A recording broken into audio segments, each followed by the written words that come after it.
ये आपके सामने सीजीएल के मैं क्वेश्चंस को सॉल्व कर रही हूँ जो प्रीवियस ईयर्स में आए हुए हैं। तो लाइन से लेती जाऊँगी और उनको मैं, ये दूसरी टेस्ट सीरीज़ है, ये लगातार सीरीज़ बना रही हूँ एक के बाद एक। तो आप उनको प्रैक्टिस करना चाहते हैं तो नीचे डिस्क्रिप्शन में लिंक मैं दूँगी, उसको क्लिक करिएगा तो और इसी तरह की टेस्ट सीरीज़ पर आप पहुँचेंगे जहाँ से आप सवालों को सीख सकते हैं और प्रैक्टिस कर सकते हैं। इसमें पहला सवाल ये है कि ये 3 गिनतियाँ दी हुई हैं, इनको आपको जोड़ना है, योग करके बताना है।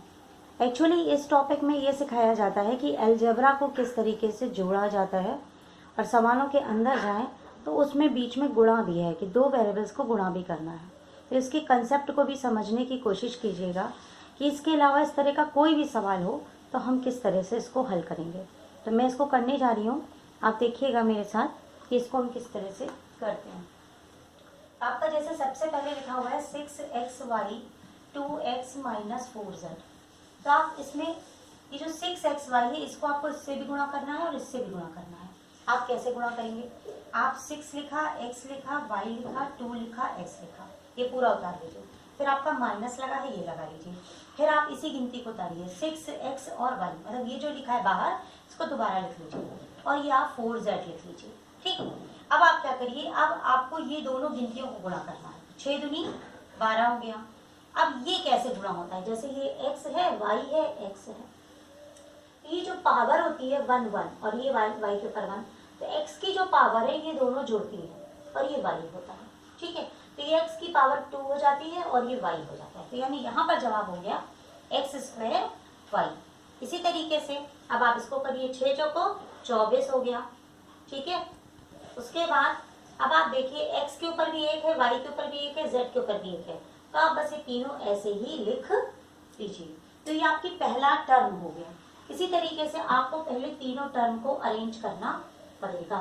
तो आपका पहला टर्म जो निकल कर आया जिसको आपको जोड़ना है वो है 12x square y minus 24xy z। ठीक, अब इसी तरीके से आप दूसरी गिनती को हल करेंगे। इस तरह के सवालों में बहुत अधिक जल्दबाजी आप करेंगे तो आपका गलत हो जाएगा, इसलिए बहुत ज़रूरी है कि ध्यान रखिए।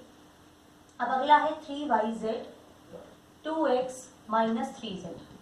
उसी तरह से इस बाहर वाली गिनती से इससे गुणा करेंगे, इससे गुणा करके इसको करेंगे। 3yz 2x, बस सीधा लिख लेना है, कुछ नहीं करना। 3 माइनस लगाइए, फिर इसी गिनती को लिखिए 3yz और फिर लिखिए 3z।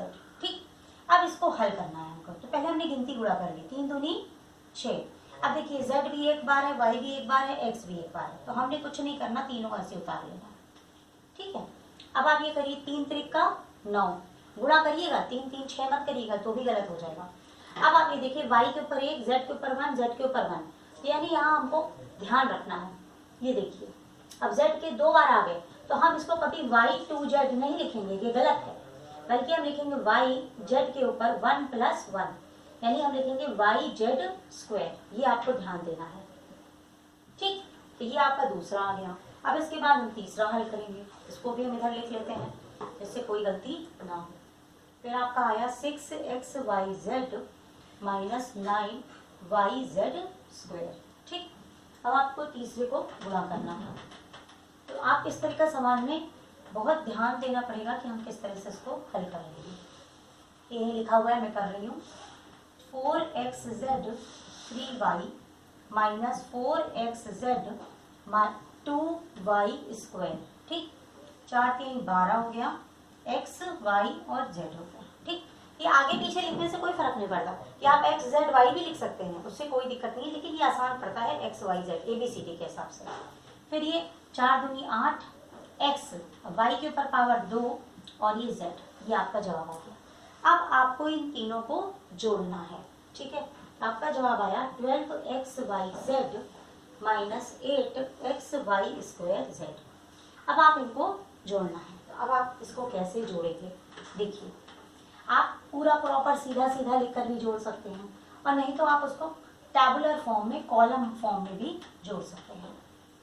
देखिए, आपने पहला लिखा 12x स्क्वायर y, फिर आपने लिखा 24xyz। ठीक, अब आपको दूसरी गिनती जोड़नी है, 6xyz। ये देखिए xyz यहाँ पर है, तो हम ठीक इसी के नीचे लिख लेंगे 6xyz, इसको टेबुलर फॉर्म कहते हैं। फिर ये अलग हो गया 9yz², क्योंकि yz² यहाँ कहीं पर भी नहीं।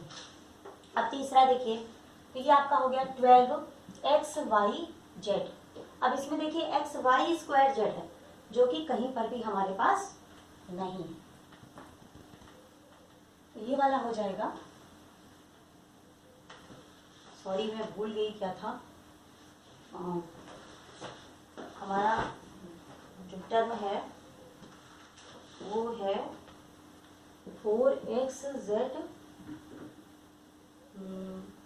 3y minus 2y²। तो ये हो जाएगा 4 दूनी 8xy² माइनस के साथ, ठीक, माइनस 8xy²। ठीक, अब आप इसको जोड़ लीजिए। अब आपका ये उतर गया 12x²y। अब देखिए इन दोनों में जोड़ लगा, इसमें घटाने का लगा, तो आप इन दोनों को जोड़िए और फिर इससे घटा दीजिए। तो 12 6 18, 24 में से 18 गया, 14 में से 8 गया 6, तो आपने 6xyz लिखा। और इन तीनों में जो सबसे बड़ी गिनती है वो है 24, और 24 के आगे माइनस है तो आप माइनस लगा दीजिए। फिर ये हो गया 9yz² माइनस 8xy²z। इस तरीके से आपका ये सवाल होगा, आप इसको नोट कर लीजिए।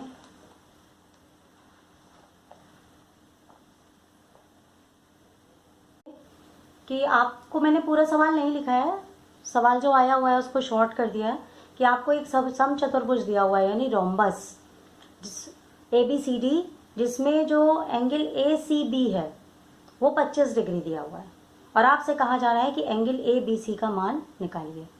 ठीक है, तो सम चतुर्भुज क्या होता है? सम चतुर्भुज वो होता है जिसकी चारों भुजाएं आपस में बराबर होती हैं, लेकिन चारों कोण 90 डिग्री के हों ऐसा कोई ज़रूरी नहीं है।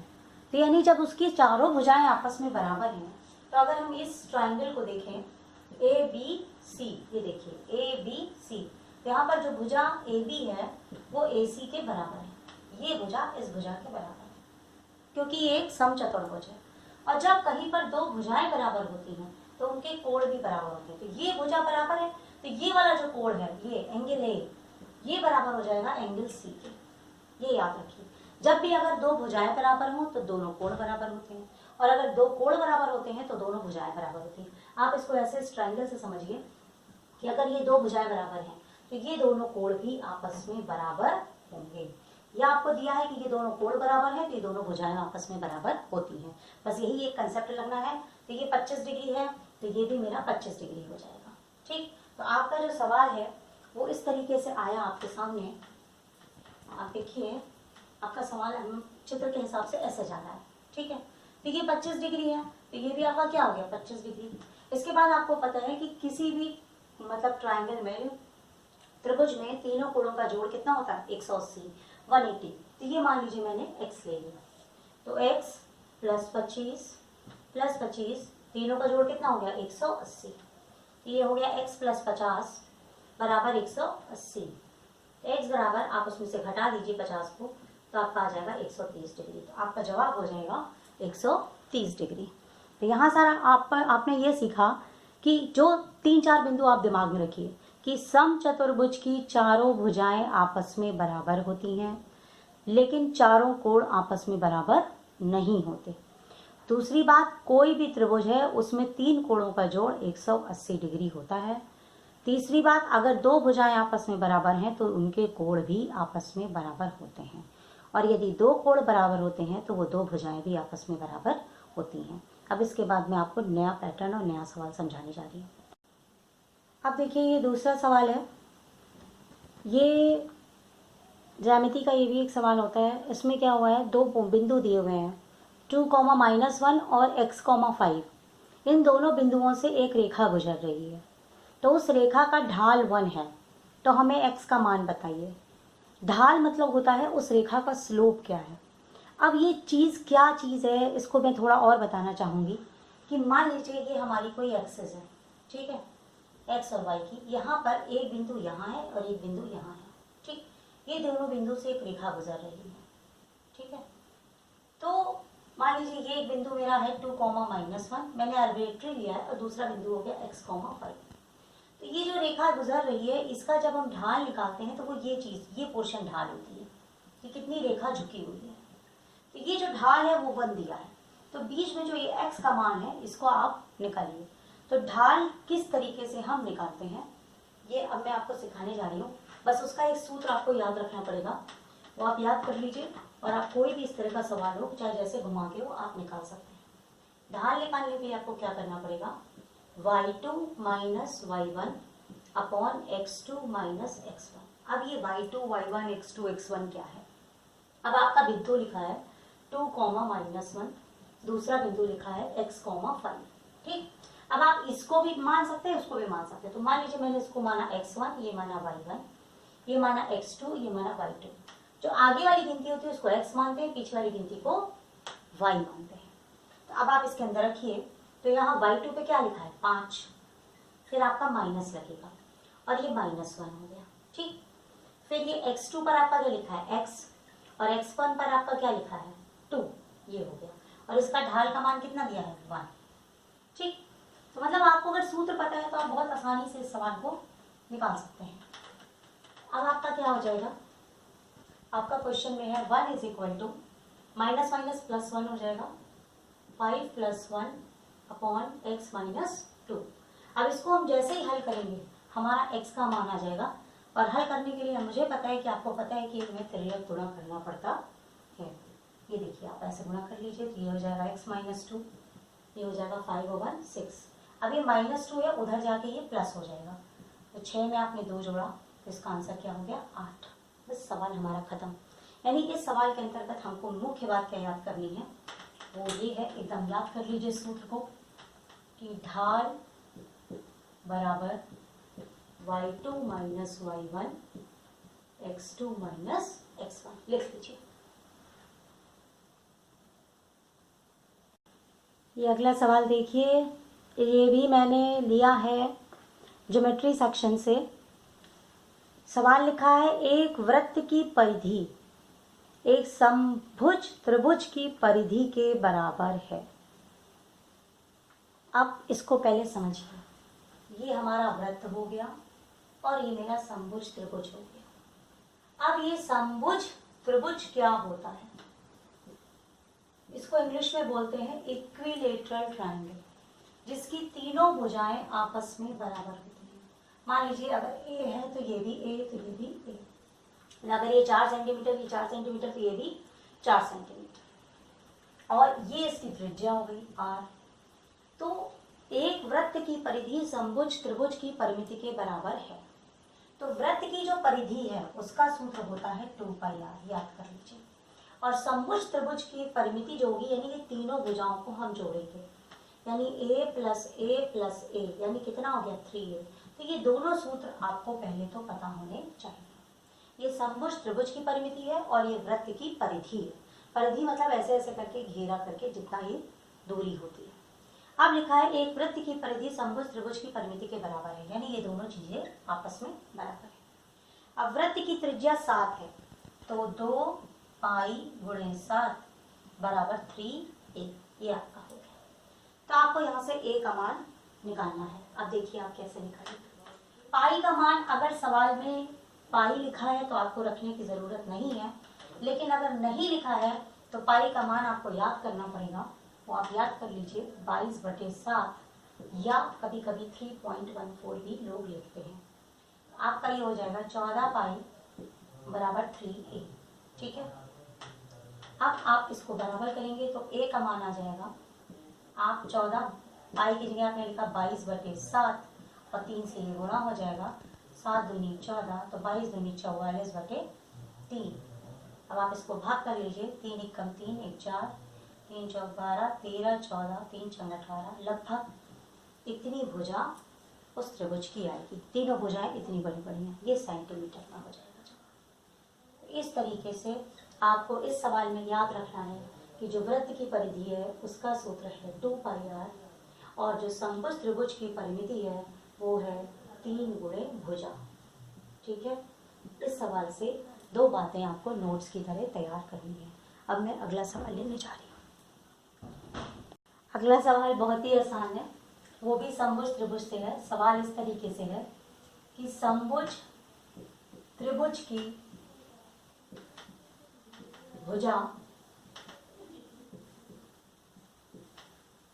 समभुज त्रिभुज की भुजा 6 सेंटीमीटर है।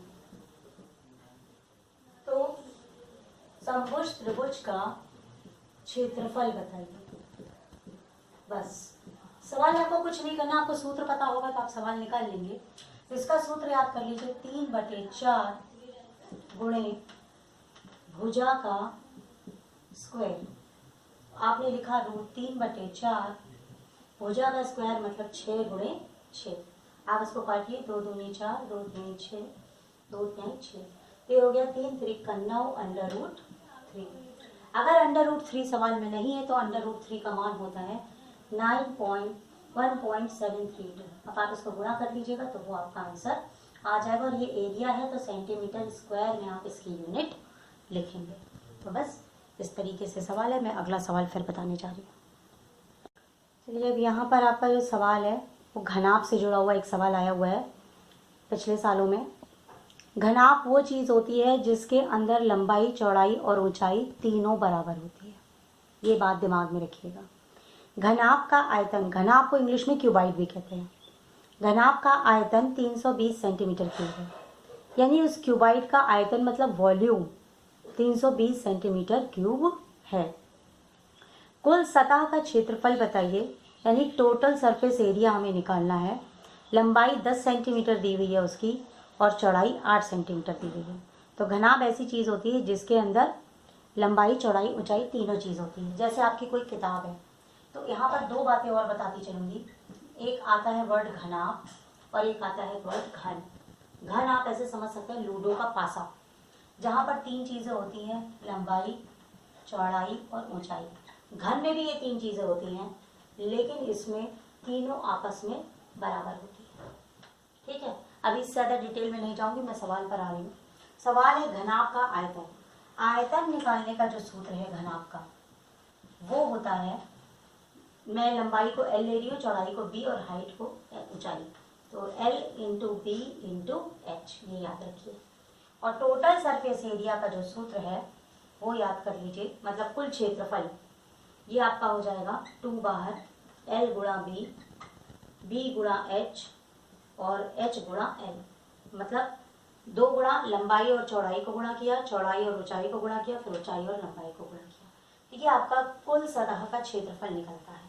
ठीक है, ये सतह का क्षेत्रफल है। तो आपको सतह का क्षेत्रफल ही ज्ञात करना है, यानी आपको ये नीचे वाला सूत्र निकाल के आंसर लाना है। अब हम सवाल करने जा रहे हैं, देखिएगा किस तरीके से इस सवाल को हम हल करें। अब इसका आयतन जो दिया है 320 दिया है।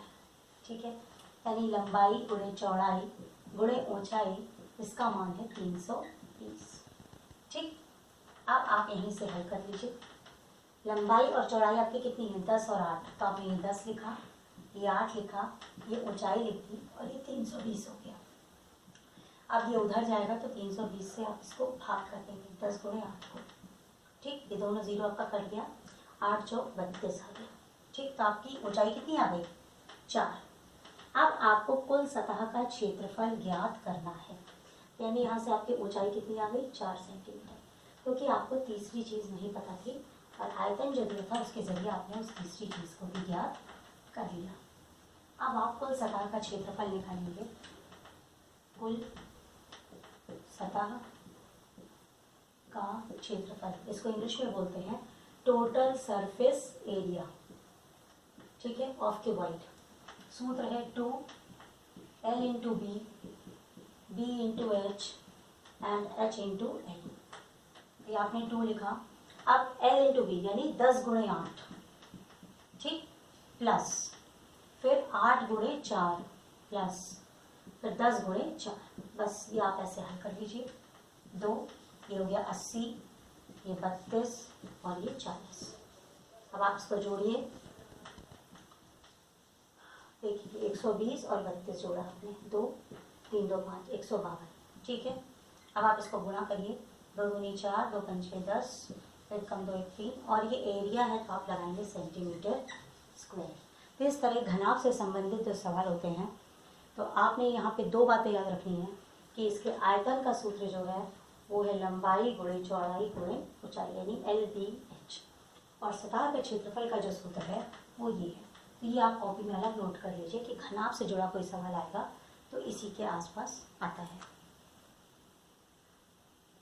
सवाल देखिए, ये वृत्त से जुड़ा सवाल है, सर्कल से जुड़ा सवाल है। सवाल मैंने नहीं लिखा है, सिर्फ चित्र बना दिया है। सवाल पढ़ के चित्र बनाना आपका काम है, लेकिन आप अगर इस चित्र को बना लेंगे तो आप इस चित्र को किस तरीके से हल करेंगे ये मैं सीधे सिखा रही हूँ।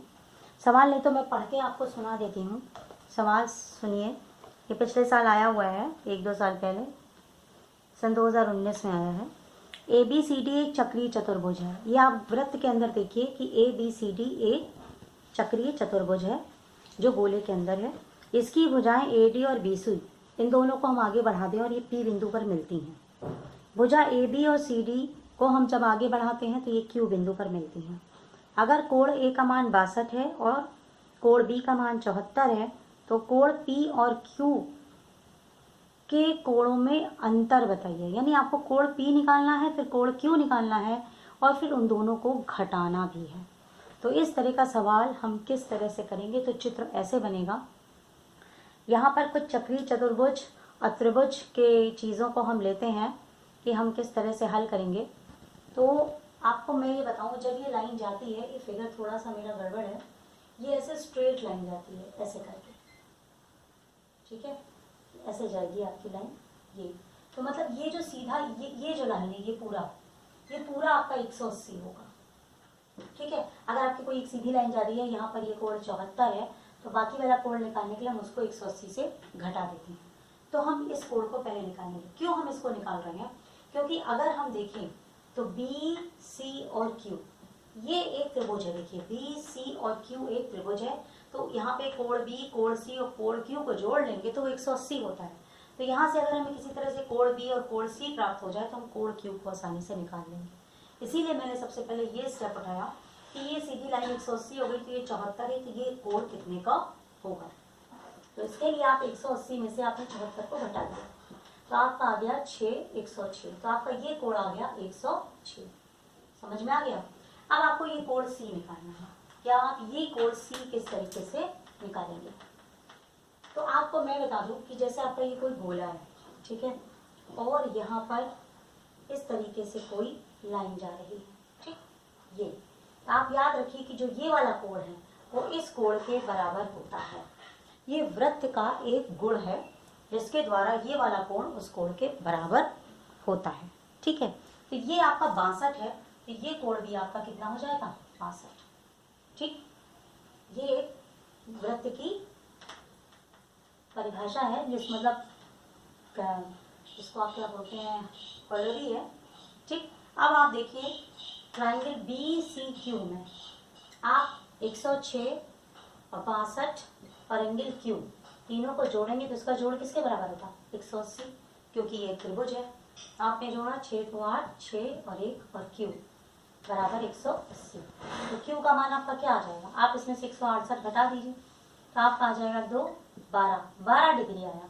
यानी कोण Q का मान कितना आ गया आपका? 12, ठीक। अब मैं निकालने जा रही हूँ कोण P, ठीक। अब जिस तरीके से मैंने ये निकाला था वैसे ही हम कोण P निकालेंगे, तो मेरे ख्याल से वो तो बहुत ही आसान है, आप आसानी से बता सकते हैं। कोण P निकालने के लिए आप त्रिभुज देखिए A, B और P, और इस पूरे त्रिभुज में आपको A और B पहले से दिया और आपको P निकालना है, तो आप बहुत आसानी से निकाल सकते हैं। A, B, P में आप कोण A, कोण B और कोण P को जोड़ेंगे तो आपका ये हो जाएगा 180। यानी 62, 74 और P को आपने जोड़ा तो ये हो गया 180। ये हो गया 4 6 7 6 13 प्लस P बराबर 180। अब आप 180 में से 136 को हटा दीजिए, तो 10 में से 6 दिया 4, 5, 7 में से 3 दिया 4, तो ये आपका आ जाएगा 44 डिग्री। तो कोण P का मान क्या हो गया? 44 डिग्री।